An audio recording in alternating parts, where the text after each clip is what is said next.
Just a couple of quick access notes. If anybody needs these slides digitally, I do have them here for you, so just raise your hand if you do. As you heard, my name is Dr. Anjali Forber-Pratt, and I am a Paralympic medalist. Spoiler alert, the medals are here with us. And I also am a former world record holder in the 200 meters. So sprints were my thing. That was my biggest favorite in terms of the sports that I tried. So I'm here today to share a little bit of information about the experiences with the parallel movement, or that of the Paralympics. I wanted you to have some information that you're going to see here up on the slides to kind of help to guide our conversation, but really I'm going to walk you through it also. Don't worry so much about reading all the details that are on there. An important part about kind of the framing about who I am and what I bring to this perspective is my connection to the world of disability. So all Olympians and Paralympians have their own story about representing their country. And for me, it truly has been just a tremendous honor, and as cliche as it may sound, it has been a dream come true. This wheelchair that you see me in is pretty much all that I've ever known. I was born in Calcutta, India, and was adopted. 2 months after arriving in the United States, I got sick with an infection that was called transverse myelitis. Some of you may have heard the counterpart, acute flaccid myelitis, which unfortunately is making a breakout on the news right now, which is the same disability that I have. It's basically focal inflammation of the spinal cord that can happen to anyone at any point in time. And that's what left me paralyzed. Before I, first saw racers in the Boston Marathon, I actually believed that everyone in the whole world had a disability. And I thought that this was just a phase that I was one day going to outgrow. And that assumption that I held, it went a little bit deeper than that, because I actually thought in order to go to college, in order to have a job, in order to have a family, in order to do these things that we aspire to, I thought that I first had to outgrow my disability. And a lot of that was because all of the adults that I knew could walk. And so, in my little childhood brain, that was how I kind of pieced everything together. But it was growing up on the 8-mile marker of the Boston Marathon in Natick, for those who might not keep track of the 8-mile marker. It was being 5 years old, watching the thousands of runners, and then seeing people in racing wheelchairs go flying by for the very first time, that it taught me the importance to dream, and to dream big. It taught me the fact that there are adults that are out there competing in racing wheelchairs, that have families, that go to college, that do all these things that I aspire to, even though they had a disability. Certainly there were hardships along this journey, injuries, having to deal with the naysayers, and in fact, blatant discrimination as well. A small, slight side story is that I was involved in a federal lawsuit against my school district because of discrimination on the basis of disability. Among many things, I was actually banned from participating in phys ed class from the 5th grade on because I was a danger to the other students. I'd love to show them these medals that I happen to have over here now, right? And it was other things too. It was the English teacher who said, "What are you doing in an honors level English class? It's not like you can go to college anyway." These were the types of experiences that I was facing in my district, which is what led me to pursue legal action against my district. But these experiences, as difficult and as challenging as they were, they really shaped me into the Paralympian and the role model that I am today. Like I said, living with my disability for as long as I can remember, I was that child who dreamed and hoped and imagined the day that I too could be a proud member of Team USA. I look back at old school projects where I quite literally drew myself on top of the medal stand or winning the Boston Marathon. This was such a profound moment for me to see those racers in that Boston Marathon, or the video that I made when I was just 6 years old where I flat out stated that I was going to go to the Paralympic Games. My dream, eventually did become a reality, as you saw, and I had the opportunity to represent our country on the world's biggest stage in front of 91,000 fans who were all there supporting my dream. Not all kids are fortunate enough to know that the Paralympics exist. I was very fortunate that I did. But the Paralympic movement, for many, is something that they discover much later in life. not as a young child, but I do think that this is improving. I've come to realize throughout my journey that representing my nation as a member of Team USA, it's another way to serve my country, a way to give back and to help motivate others and to help people live up to their fullest potential. I think about the picture that happened right after winning gold in Christchurch, New Zealand here on the stage. And I think about being on that podium and watching the American flag wave in the wind. And I take a moment to think about all that it took to get there and to create that gold medal moment. Certainly, it was a lot of support from role models, from coaches, but also with all of that, I believe it comes a responsibility to pay it forward. And part of that drive has been contributing to my research and the roles about the Paralympic movement itself and sharing my experience, like with you all here today. So more about the Paralympics. Paralympics, this term, actually means alongside. A lot of times people think that it means actually related to paralysis or paralyzed or something along those lines, but it actually comes from the Greek that means alongside. And so it means alongside the Olympic movement, alongside the Olympic Games. Our movement has its own history, its own entities, its own mottos and values. In the United States, hopefully, you're starting to see a little bit more of this co-branding in action, more on some of our advertisements, so BP, Toyota, some of those ads that are more recently running. I had an experience just not even a month ago where I was at the Olympic and Paralympic Assembly, and it's been really exciting to finally see this equity of this co-branding of the Paralympic Games, because unfortunately here in this country, there are still many individuals who don't even know that the Paralympic Games exist. And I'm going to talk a little bit more about why that is. I want to draw an important distinction here. I'm not here to talk about inclusion of the Paralympics into the Olympic Games, or even athletes who do and have crossed over and competed as athletes with disabilities who have met Olympic standards. But what I'm really here to talk about is inclusion of the two movements in spaces like this with the speaker series, inclusion of the conversation of Paralympics in conversations about the Olympics. Not just as an afterthought, but being intentional and purposeful in these ways. So to learn a little bit about the history of the Paralympic movement, I've got a short little video to show you. And this, the main person speaking in this was the former director of U.S. Paralympics, Charlie Hubner. We now have a new director, but it's still a really great overview. So here we go. The movement started with injured service members post-World War II. Sir Ludwig Gutmann found at Stoke Vanderbilt Hospital that people were sitting around that had spinal cord injuries, and he said no more, and realized that physical activity was important in the rehab process for a couple of reasons. One, just the physical side of it in terms of being healthy and decreasing secondary medical conditions. But two, maybe more importantly, the mental side of it. Making young men and women that were physically disabled realize that they can still accomplish things and still be successful, and it started with something as simple as sport. Sir Ludwig Gutmann escaped from Germany and was a doctor at Stoke Vanderbilt Hospital outside of London. And he basically was walking through the wards and saw a bunch of very heroic young men and women that were laying in beds, and he determined that, you know what, your life isn't over, you're 22, 23, 24 years old, and you have a spinal cord injury, but that doesn't mean your life is over. And it was him who really instituted a program at Stoke Vanderbilt focused on physical fitness and rehabilitation that was the founding of the movement. But you know, as early as 1956, my father, who started the Games at Stoke Vanderbilt, said he dreamt of the time when people with disabilities would take part in the Olympic Games. Everything London did, I think, addressed the history of the movement, but then went so far behind it to catapulting the movement into something that is pretty incredible and creates a great opportunity for all of us to figure out how to continue to grow this movement. But London, going home to London and thinking about our own team with 20 injured service members on it was historic.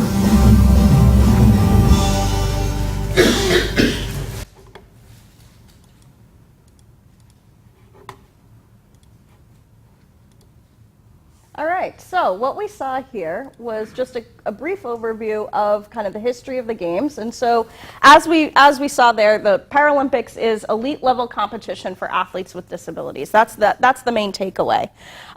Some pieces in terms of some history, there are some countries that are pushing the envelope and that are really true leaders integrating their governance structures and housing their national Olympic and Paralympic committees under one roof. There are 5 in particular where that's the case. There's also some international federations that have also done this, meaning that the sport-specific international federation is housing and providing the guidance both for the Olympic counterpart as well as the Paralympic counterpart. So those sports where that is the case includes tennis, archery, cycling, and curling. But there are also some that are governed specifically by the International Paralympic Committee. And this is something that makes Paralympics a little bit more unique, because that's not typically something that you would see in the able-bodied or in the Olympic side. As the International Olympic Committee, they do not typically directly govern sports. So that's a really big fundamental difference. Uniquely, too, is that Seoul in 1988, the Winter Games and also the Winter Games in Albertville, France in 1992, it's been ever since both of those, so the Summer Games in Seoul and then the Winter Games in 92, that the Olympic and Paralympic Games have taken place in the same cities. So the Paralympic Games take place 2 weeks after the Olympic Games in the same venues and so forth, and it is now a part of the bid process that a city is not allowed to bid on only the Olympic Games, but rather they're making a package bid of both the Olympic and Paralympic Games. So there's a pretty rich history there. We heard about the founding of Dr. Gutmann as the founder of the Paralympic Movement and how it really emerged from the wounded war veterans and wanting to get them involved in terms of rehabilitation. The first Paralympic Games, it was held in Rome, Italy in 1960, which came after the 1948 Stoke Mandeville Games that we heard there in the video.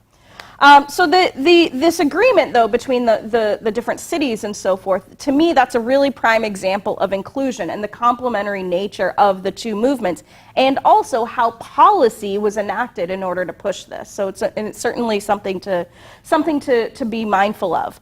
That said, the Paralympic movement, in comparison to the Olympic movement, is still in its infancy.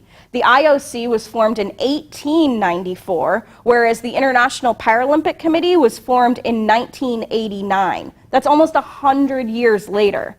This is also reflected in the numbers of athletes who compete in both the, when you draw those comparisons of the Olympic Games in comparison to the Paralympic Games.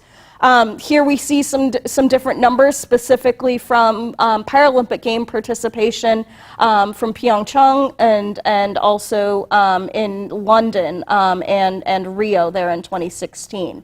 These are currently the types of sports that are offered and contested.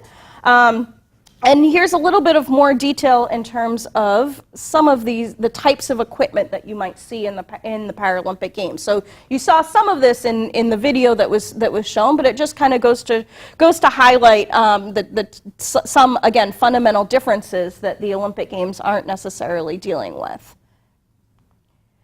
The other piece, too, with equipment that is, again, unique to the Paralympic movement is how do we ensure equity and access to these types of highly specialized and also expensive, I'll have you know, equipment for other countries in order for individuals to compete and to have that pathway potentially to elite level competition. The racing wheelchair that was on the first page, just to give you a sense, that's about $5,000. So that it's a heck of a lot more expensive than a pair of running shoes. And I know there are some high-end running shoes too, but I'd be hard-pressed to find a $5,000 pair. So sport has tremendous value to improve our overall physical health and well-being, and this is even more true for individuals with disabilities. But there's also barriers to participation that are disability-specific.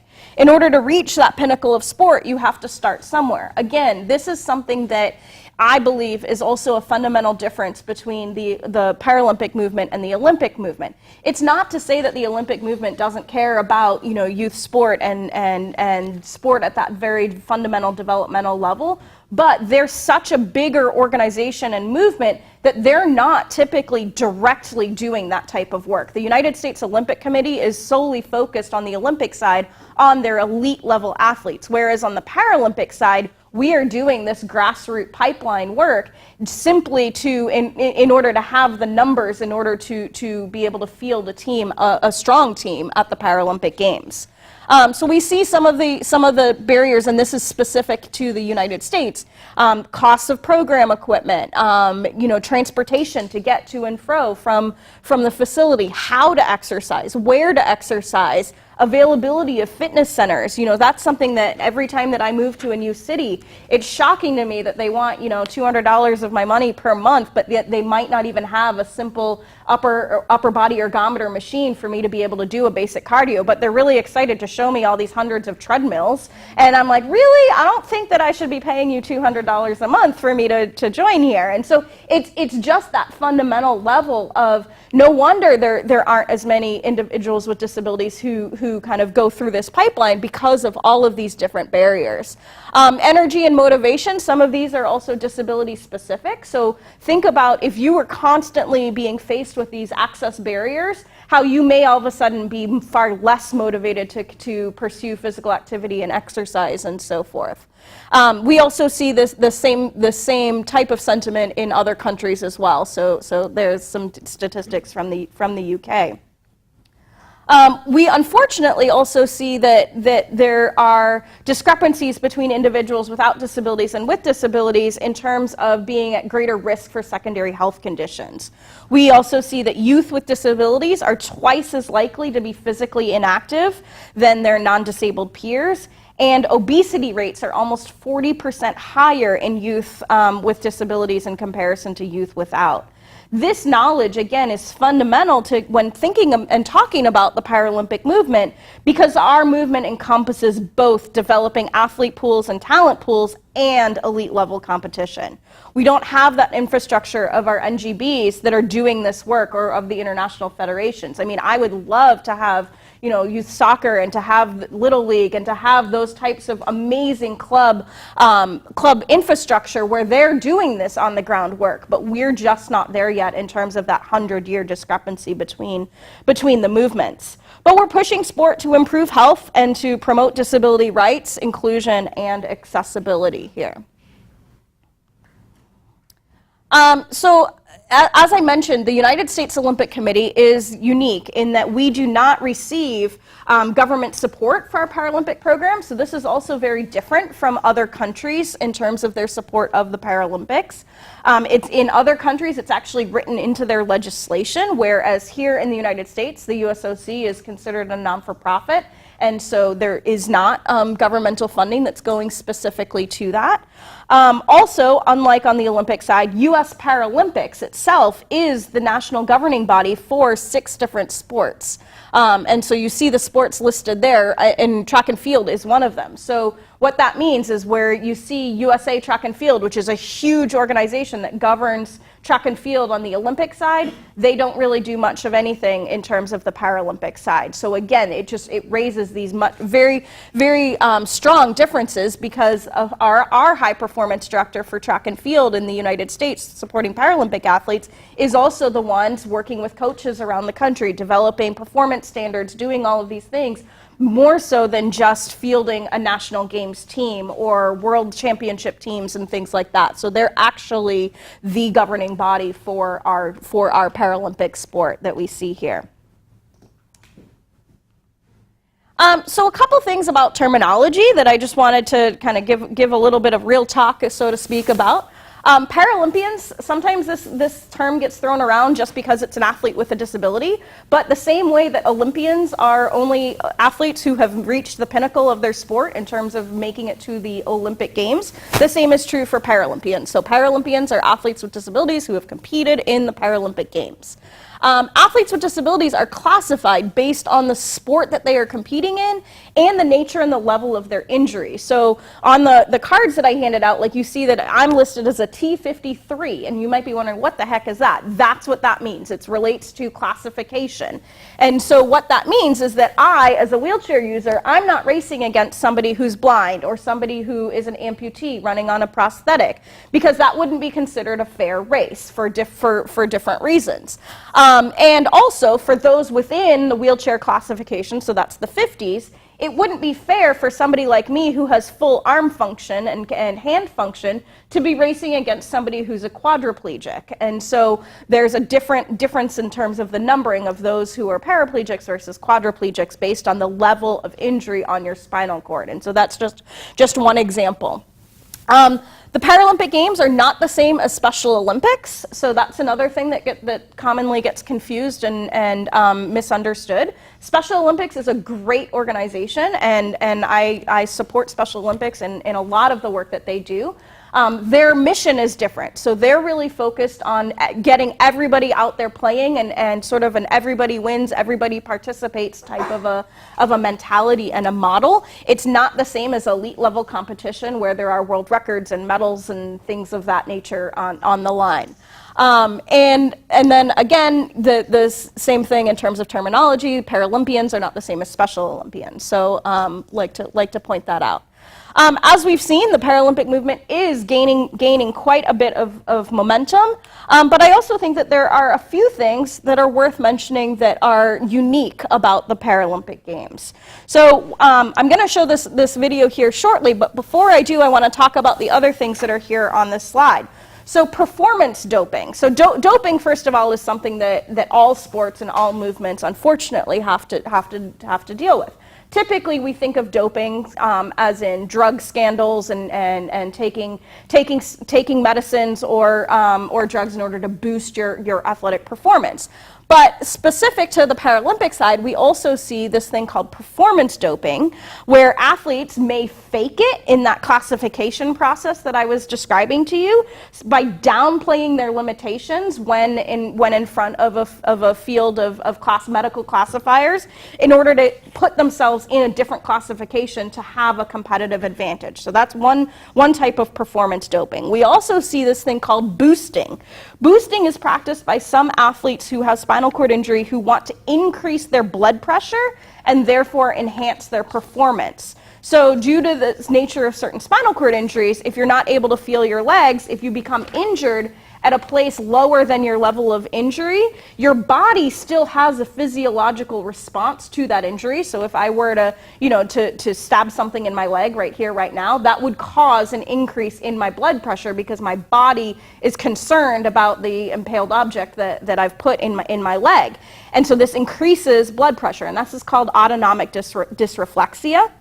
So to stimulate this response, some athletes deliberately self-harm in order to get this kick, if you will. And so that's what's called boosting.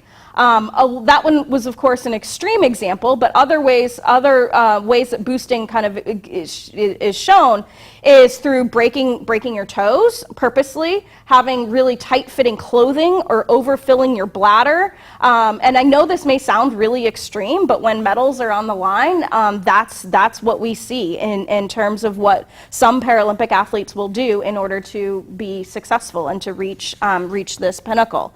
The International Paralympic Committee is aware of this, and this practice is banned, has been banned since 1994. But I'm here to tell you that this, unfortunately, is still happening.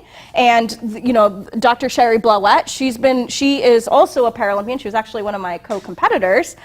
She now serves on the medical committee for the International Paralympic Committee and is doing quite a lot of research in terms of how do we identify an athlete that might be doing this? How do we create the science and the infrastructure behind this in order to track it and also know that it is happening? Mechanical doping. So mechanical doping, this is where sometimes you may have heard this, particularly in the able-bodied cycling world, where you add like a motor to your pedals. That's one of the common things that we've heard, where it's supposed to be all propelled by your feet and so forth. Mechanical doping is where some types of equipment and technology that may mediate participation could be deemed an unfair advantage. So in the Paralympic side, this could also be sometimes it's also called sports engineering, which I just think sounds nicer, but really we need to call it like it is and call it doping. And so one example of this is a bilateral amputee versus a unilateral amputee. Basically, there's not the same regulations between leg length of prosthetic devices at this point. So there are some races where unilateral amputees are competing against bilateral amputees. Well, what happened is that the bilateral amputees are significantly faster, and now when you look at the top medalists in those combined class events, you will never see a unilateral amputee on that medal stand, because the athletes are basically making themselves taller, which is something that only the bilateral amputee can do, because a unilateral amputee, you have another leg, and so you can't just be one leg super tall and one leg not. So with the bilateral amputees basically increasing their leg length, you're then increasing your stride length, which means you're running faster and you are destroying the field in that way. So the IPC is, just this year, they did issue a new formula based on like wingspan and stuff like that to try to come up with a range of acceptability of what the leg length and height could be. But this is just another example of types of doping that is not typically seen in an Olympic side that we as a movement have to deal with. We certainly have to deal also in this country with having equity in terms of media exposure and sponsorship opportunities. Again, we're slowly getting there. We're not there like some of our other countries and counterparts. In the UK, for example, all of the Paralympic Games are aired on their local channel, which is kind of like our PBS or our cable channel. So Channel 4, they air every minute of all of the games. And so again, we're just not there yet in this country. And part of that is the governmental dollars to support that in the UK versus here, NBC, contracts and things like that. As I mentioned, we are a younger and distinct movement. Something exciting, though, in terms of this first bullet, is that as of just a few weeks ago, we finally got pay equity alongside our Olympic counterparts in terms of medal payouts. So I have a short little video to show about that.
So this was obviously obviously a huge monumental change for Paralympians, and it was a 400% increase in terms of that payout. And I also have to say that I was in that meeting, so I'm on the athlete advisory committee for the U.S.A. As a representative for Paralympic track and field. And one of the really exciting things in that particular meeting, because basically, first of all, the U.S.A. board asked the athlete advisory committee, hey, what do you all think as athletes about this issue? And so we had to present to the board what our vote was before the board even would even look at this. And this has been a long process coming and everything for many years, actually. And in that particular meeting, the coolest thing was that it was all Olympians who stood up and first started and were the ones speaking up in support, and they're like, why aren't we doing this? And the Paralympics are such an integral part of the U.S.A. Why aren't we doing this? It's a joke what they've been paying you, and those figures that you saw there, those were an increase for Rio, so that was not what I made. I'm just throwing that out there. And it was really awesome for me as an athlete to sit in that room. And because those of us who were Paralympians in that room, we had kind of, had our little secret meeting ahead of time of like, how hard do we need to push this? And I really said, let's wait first. Let's not come out, swinging. Let's wait and see what the temperature of the room is first. We have a plan should we need to enact it.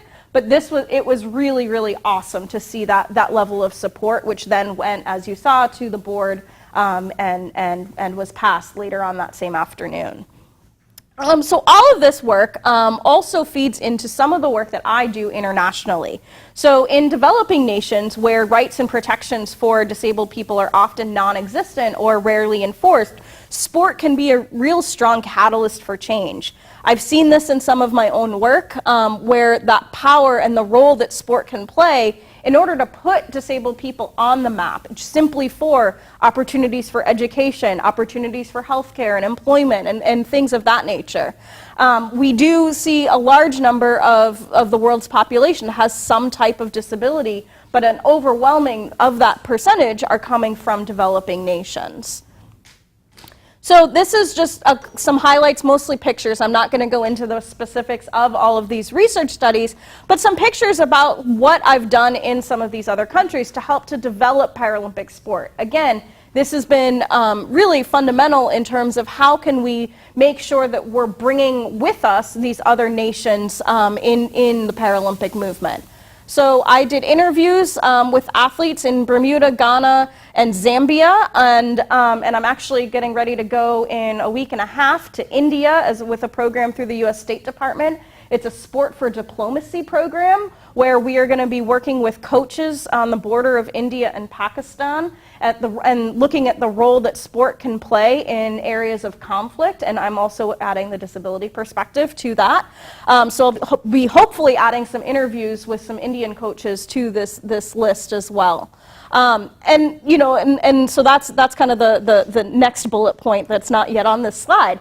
But what I've done in these three countries is really how can we help to develop sport in these different countries and to be able to see the role in which sport can play to level that playing field, to allow for greater access, and what this looks like really varies country to country. Sometimes it's on the ground clinics. Sometimes it's working with high-level officials in terms of government to help to influence policy specific to individuals with disability. It really depends on the country and what those needs are. Truth be told, I actually would not pick wheelchair racing as the sport to do in these countries because of some of those costs involved.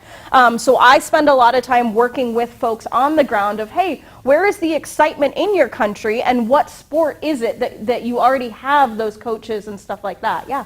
Why did the State Department choose these specific countries? Yeah, that's a great question. So the State Department, they put out feelers for the Sport for Diplomacy program based on where they also are in other international negotiations for other totally unrelated things. So, for example, with Zambia, there was something about the copper mining in Zambia that they were in negotiations in terms of the copper mining, which I don't know anything about, let me just tell you.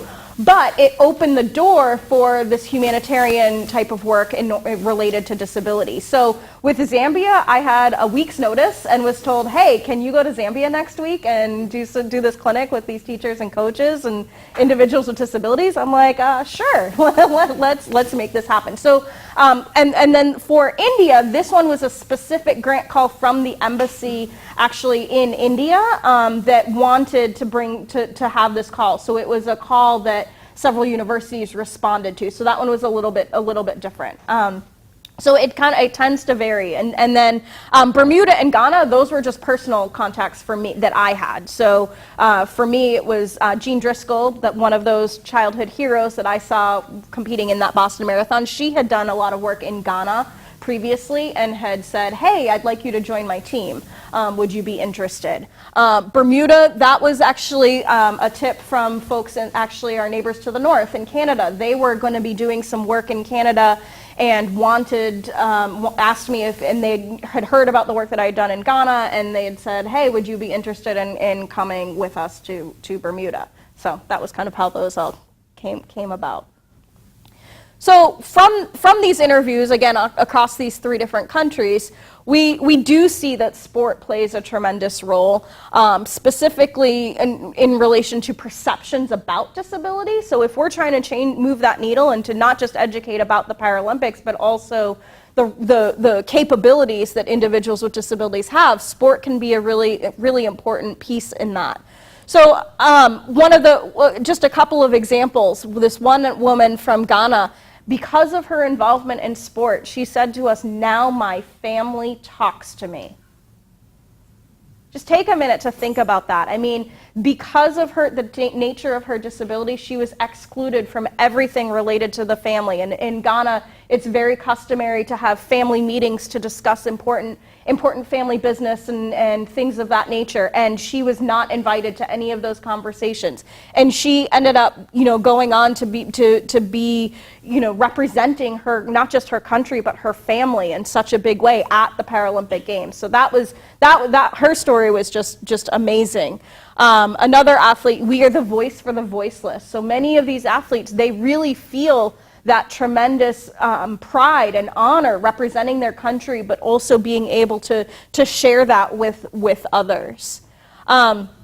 Another individual, this one was the longer quote here in the middle. It was interesting because this was in Zambia, and she actually had an opposite experience where she was exposed to sport in her local village through school, but because she graduated, that involvement in sport went away because she graduated. And so whereas here we think about having amazing supportive community-based programs, and we as a country are just now working towards inclusion in our K-12 schools in terms of disability, and there it was the exact opposite. So that was it was also heartbreaking that because at the same time I wanted to celebrate the fact that she had graduated as a woman with a disability in Zambia, but at the same time she became depressed because that one thing that really got her through that schooling and what excited her the most was taken away because she graduated. And so that was also a really interesting story.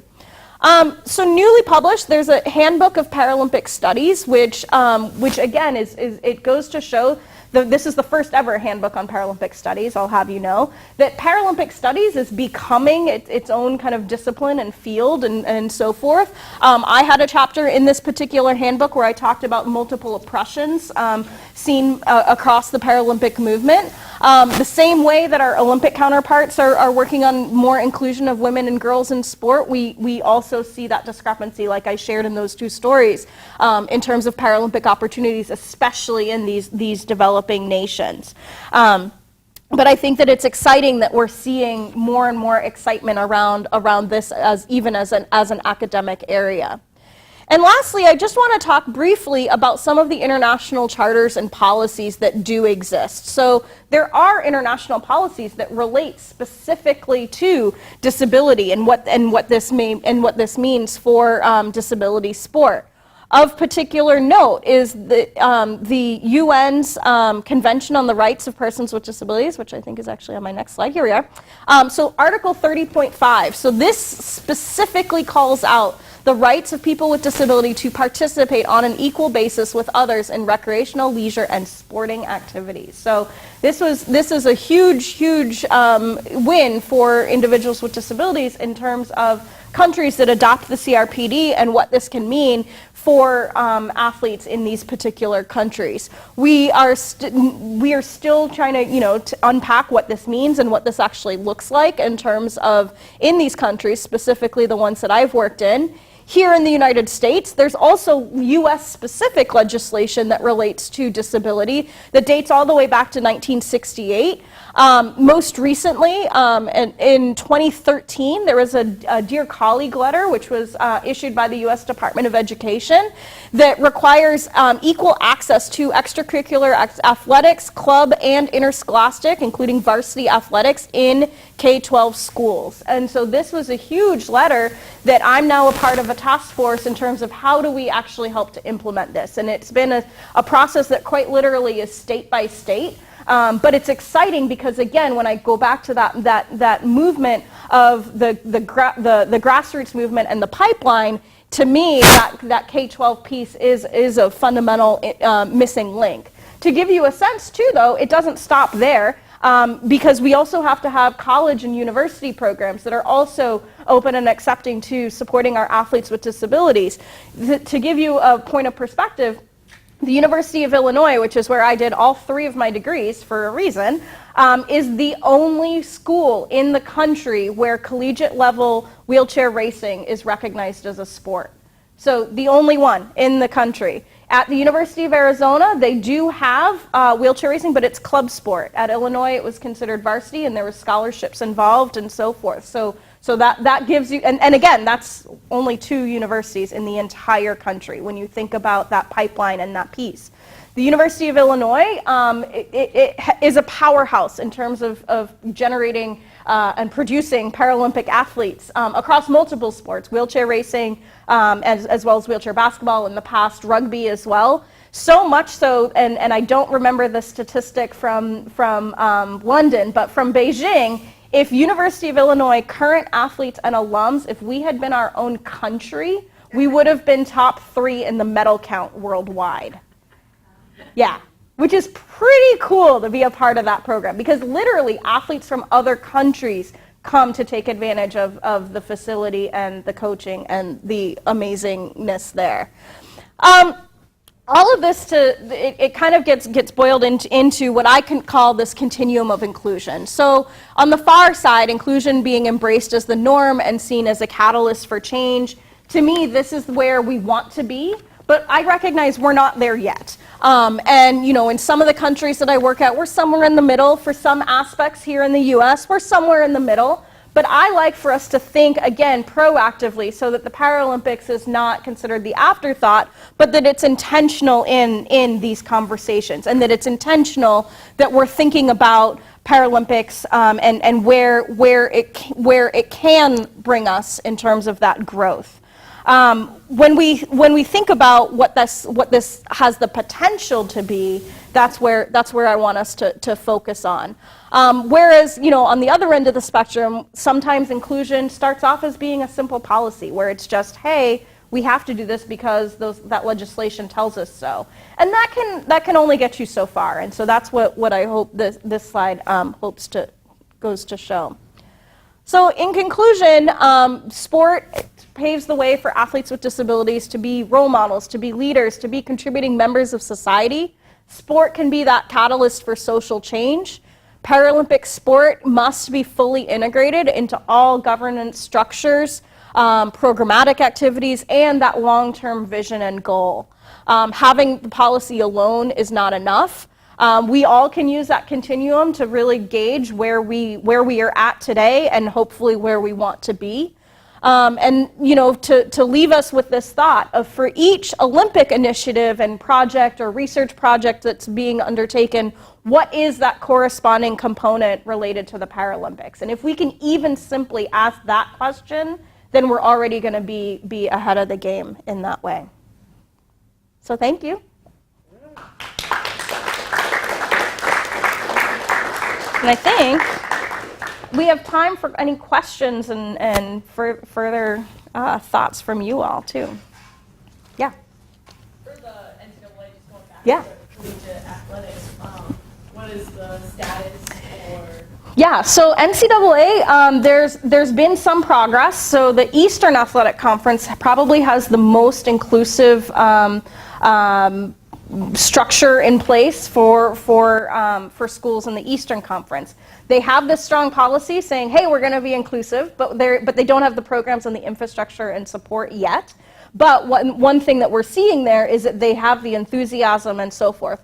We do see a little bit more success in terms of with NCAA with wheelchair basketball. So there are actually D1, D2, and D3 schools for the sport of wheelchair basketball. We do not yet have the same level of that balance in terms of for women's wheelchair basketball. So right now we have, I want to say, about 5 schools that have a collegiate women's team, and they all happen to be D1 schools, if I remember correctly, and that's across the nation, not just in the East. So it's a slow process. It also takes, I think that it takes not only a university that's willing to be like, hey, we want to support that effort. It also takes having a critical mass of coaches and of athletes at a particular place in order to make that happen. One of the things, though, that we're also pushing is, hey, if we're doing all this work in the K-12 side, I don't want us to end up like that story of the woman in Zambia where we do all of this in K-12 and then, gee, okay, it's time to look at colleges and universities and, oh, sorry, I got nothing for you. So we're trying. It's just, it's a little bit of a massive undertaking, if you will. Yeah. I mean, it would seem to me that that's right. You've already gone through that back when you were in your school. Isn't that right for a lawsuit? It is. I mean, shouldn't someone be considering that maybe the NCAA, which represents the member institution, would have to face in a court decision? And so with some of that, and I know more of the lawsuits that are happening in the state K-12 level related, so not quite the same of what your question is. So for example, Tatiana McFadden, big name in wheelchair racing, she sued the state of Maryland specifically on because of it wanting to join her high school track team, and that did lead to some policy change in the state of Maryland. Again, that was at the K-12 level. People, I think, in the state of Maryland her case as a precedent setting in terms of thinking about that, in terms of the collegiate level. I don't know what it would take in terms of a lawsuit in terms of the NCAA, because I also think that we also don't want to alienate people to be afraid of inclusion and to be afraid of what that should look like. So it's a difficult piece, but I'd be all for it. What is the growth rate for youth programs? I mean, it sounds like it's hard already on the collegiate side. Is it that much more difficult for youth in communities like Nashville and other places?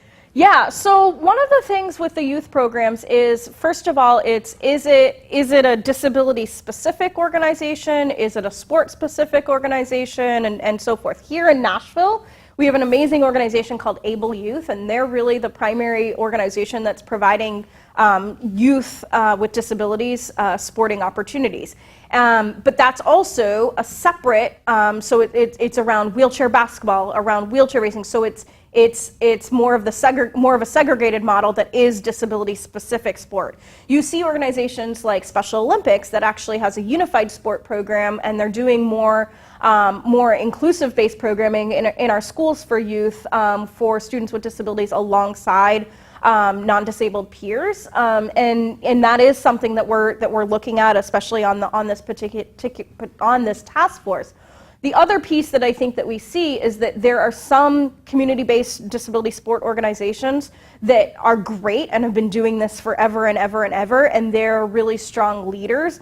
And I can point to those, but it's also the unfortunate thing is that if you're not living in that geographic region where that particular program is very similar to what I was saying in terms of the University of Illinois, then you're not getting that opportunity. So for example, in New Jersey, there's an amazing program, the Lightning Wheels, and they've been doing this since the beginning of time. And, and they're incredible. But then when I meet a student that's, in a rural part of New York, and I talk to those parents, and they're literally driving 4 hours one way just for that kid to participate in sport. That's the story of heartbreak that we need to do better.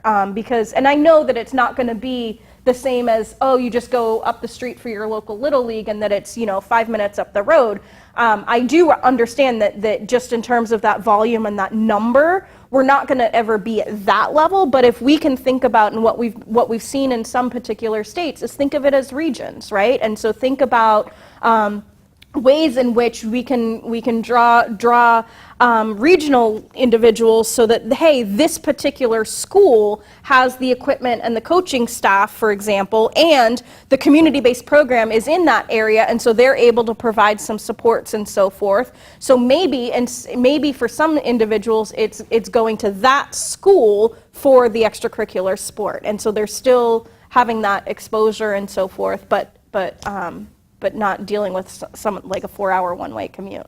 It's a hard question. Yeah. Yes. Aren't you guilty of focusing on university education and forgetting about the trades and crafts? That's a good question. So I think that one of the great things that we are doing is working in particularly on the military side of things. So we work with a lot of organizations that are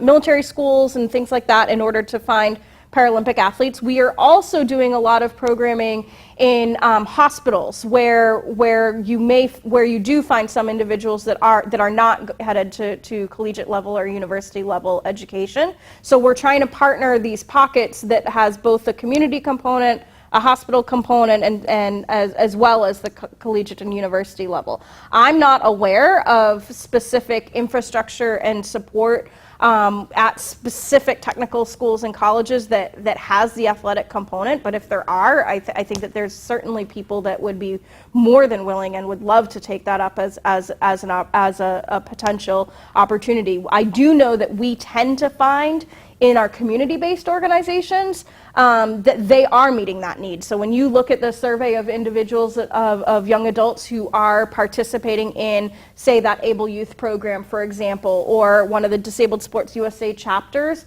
you do find actually more so individuals that are not headed to college and university with disabilities that are taking advantage of the community-based program that still can serve as the pipeline feeder to the Paralympic level.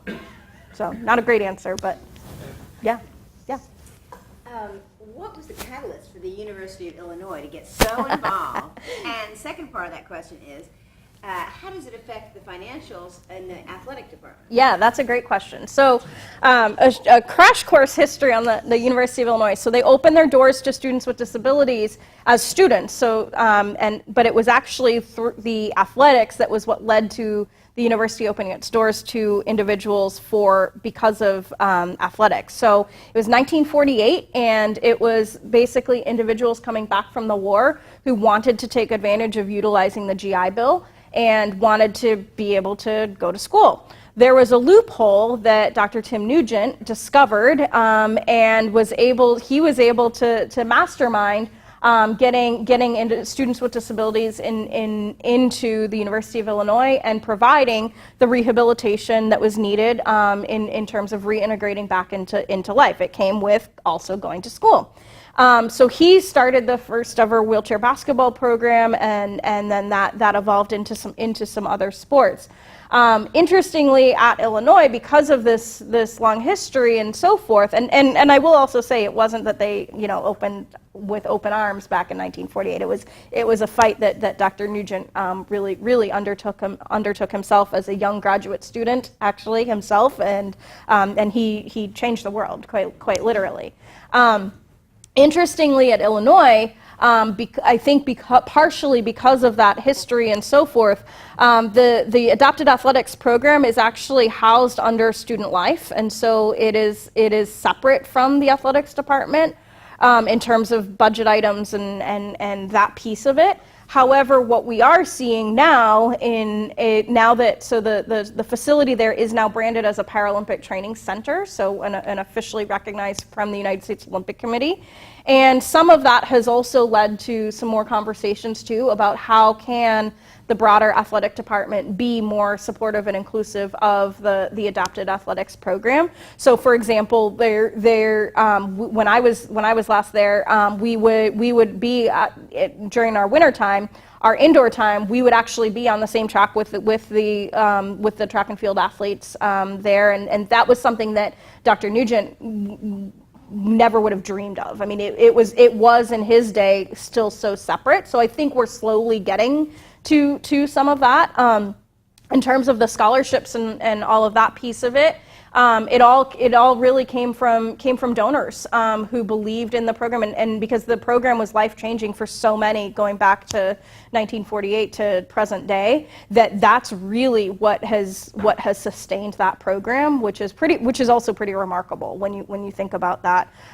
It was also through some corporate sponsorship that individual athletes who came through Illinois, so myself included, because we were utilizing university facilities, whenever we received direct sponsorship, there was a clause that a certain percentage of that went back to our program. And so, and that was something that Dr. Nugent believed wholeheartedly in that he was really trying to develop not just the best athletes and leaders in that he could, but also that notion of giving back and making sure that you remember that program didn't always exist the way that it had, and that it needs that type of support in order to continue to thrive. And so I think that it's kind of a combination of all of those things that led to the program being what it is today. Andrew? Can you share some of your favorite memories from being in Beijing and London, whether it's the competition or just being in... Yeah. So one of my favorite London stories. So London did not go athletically the way that I had wanted it to go, and there's a whole host of reasons for that. But I did still end up 4th, 5th, and 6th in the world, just not on the medal stand. So there is that. But one of the really cool things about London for me was the fact that at all of my Paralympic final events, I did the 100, 200, and 400 in London. And at every single one of my events, prelims and finals, on that starting line, there was also an athlete that I had started mentoring from Bermuda and an athlete from Ghana in my exact races. So that, for me, was a really cool moment for me to see that, that the work that I was doing in these other countries, specifically with women with disabilities, was in fact paying off, and that they qualified the same way that I qualified. You had to bring your A game in order to be in that Paralympic final. And for me, that is something that I look back on my experience in London, and I'm really excited that I had got to witness that particular moment.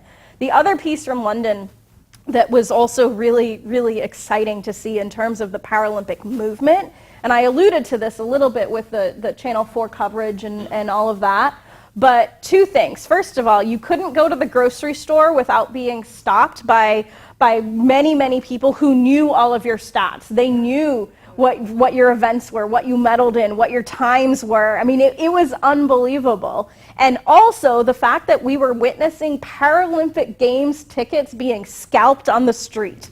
And I know that sounds funny, that's a really cool memory, but to me it was like, oh my gosh, the Paralympic movement is here. And the fact that was happening was pretty remarkable.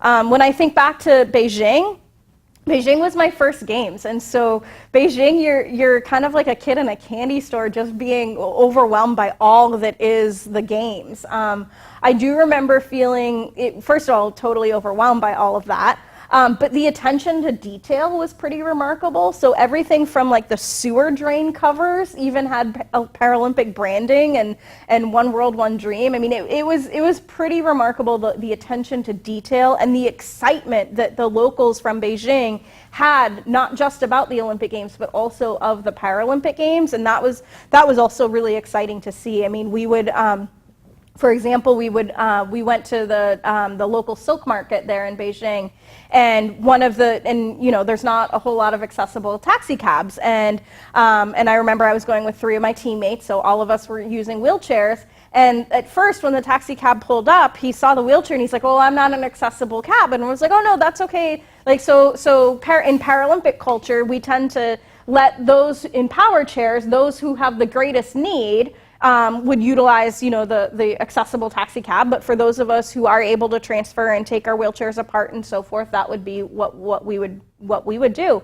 And so it was like, no. But of course, I don't speak in any Mandarin or any Chinese or anything like that. So I'm trying to like demonstrate, to this guy how we actually take our chairs apart and fit it in like it's a big giant Tetris game. And so we go through this.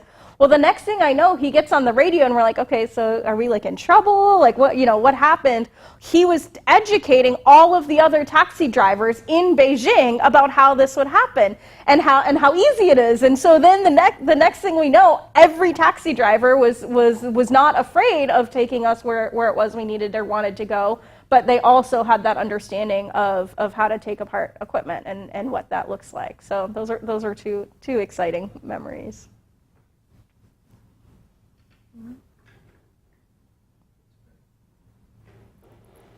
All right, Dr. Forber-Pratt, thank you so much. Thank you. We're really fortunate to have you on this campus. Yeah.